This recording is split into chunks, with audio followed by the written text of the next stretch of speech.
Bismillahirrahmanirrahim. Qadar dan pasangannya, tentang mengapa kehidupan tidak diciptakan sendirian. Di pagi hari yang sunyi, ketika langit masih pucat oleh cahaya pertama, kehidupan perlahan mulai bergerak. Orang-orang berjalan menuju harinya masing-masing.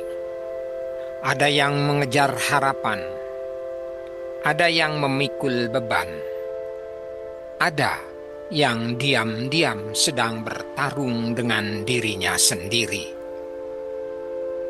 Dan di antara semua itu, hidup menunjukkan diri sebagai arena yang terus berputar. Ada perlombaan, ada persaingan, ada keinginan untuk menjadi lebih baik, lebih unggul, lebih terlihat. Di dalam kehidupan, penghargaan selalu diberikan kepada mereka yang di atas. Sedangkan mereka yang memilih berhenti atau merasa tidak perlu ikut dalam perjalanan itu, perlahan tertinggal di ujung barisan. Karena kehidupan selalu menyediakan kesempatan. Fasilitas dibuka, jalan diperlihatkan, dan peluang diberikan kepada setiap makhluknya.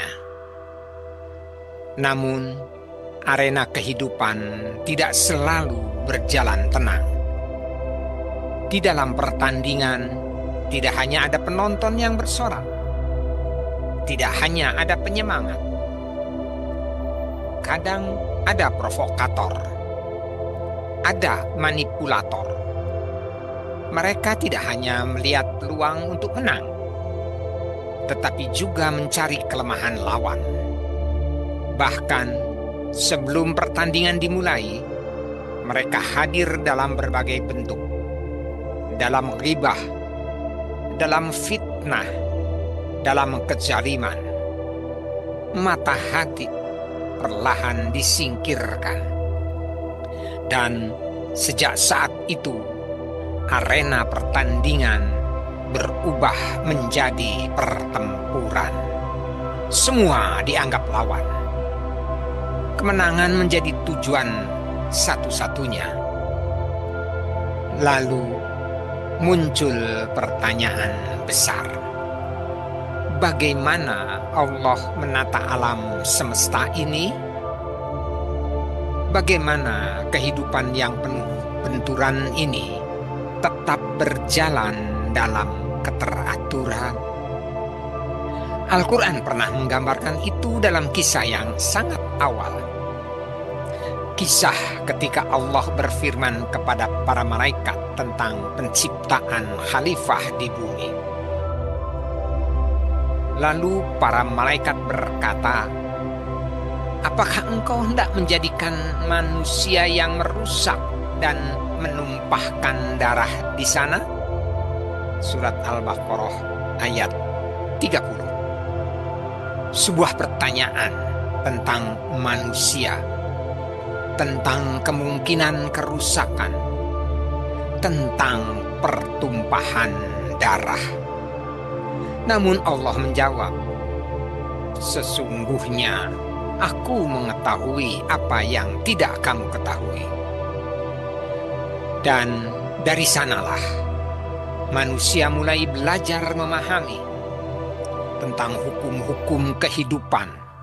Qadar bukan hanya tentang ukuran, bukan hanya tentang ketentuan, karena di dalam qadar tersimpan satu rahasia besar, pasangan. Allah berfirman, "Segala sesuatu kami ciptakan berpasang-pasangan agar kamu mengenal kebesaran Allah." Surat Al-Zariyat ayat 49. Langit dan bumi, siang dan malam, kuat dan lemah, memberi dan menerima, Bahkan manusia diciptakan dengan pasangannya. Al-Quran kembali mengingatkan, Maha Suci Allah yang telah menciptakan semuanya berpasang-pasangan, sebagaimana dinyatakan dalam surat Yasin ayat 36. Dan dari pasangan itu kehidupan tumbuh. Bukan karena semuanya sama, tapi justru karena ada perbedaan. Pasangan lahir dari ketidaksamaan. Dari sanalah manusia belajar tentang kebersamaan, tentang saling menjaga, tentang saling menguatkan. Dan dengan konsep pasangan itu, Allah melengkapi makna qadar, agar kehidupan tidak hanya bertahan, tetapi juga terus berkembang. Namun, pertumbuhan itu tidak dibangun dengan saling meniadakan, melainkan dengan keseimbangan, dengan tahapan demi tahapan, dalam kasih sayang, dalam memberi dan menerima, dalam simpati dan empati. Karena kekuatan sejati tidak selalu lahir dari berdiri sendirian, karena justru lahir dari kemampuan untuk saling mengisi, saling melindungi, saling mengayomi. Dan dari proses itulah pengabdian terus bertumbuh, karena manusia adalah makhluk yang diberi kemampuan untuk belajar, untuk memahami, untuk terus berkembang, dari tahu menjadi mau, dari mau menjadi mampu.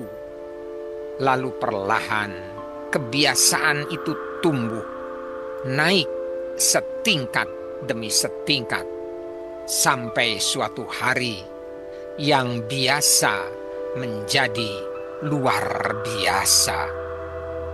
Dan mungkin disitulah kehidupan sebenarnya sedang bekerja. Bukan sekedar tentang siapa yang paling cepat, tetapi siapa yang mampu tumbuh tanpa kehilangan keseimbangan. Siapa yang mampu menjadi kuat tanpa meninggalkan yang lemah. Siapa yang mampu menang tanpa menghancurkan pasangannya sendiri. Karena mungkin di balik seluruh perjalanan hidup ini, Allah sedang mengajarkan satu hal sederhana, bahwa tidak ada ciptaan yang benar-benar hidup sendirian. Dan di dalam setiap pasangan selalu ada jalan untuk mengenal kebesarannya.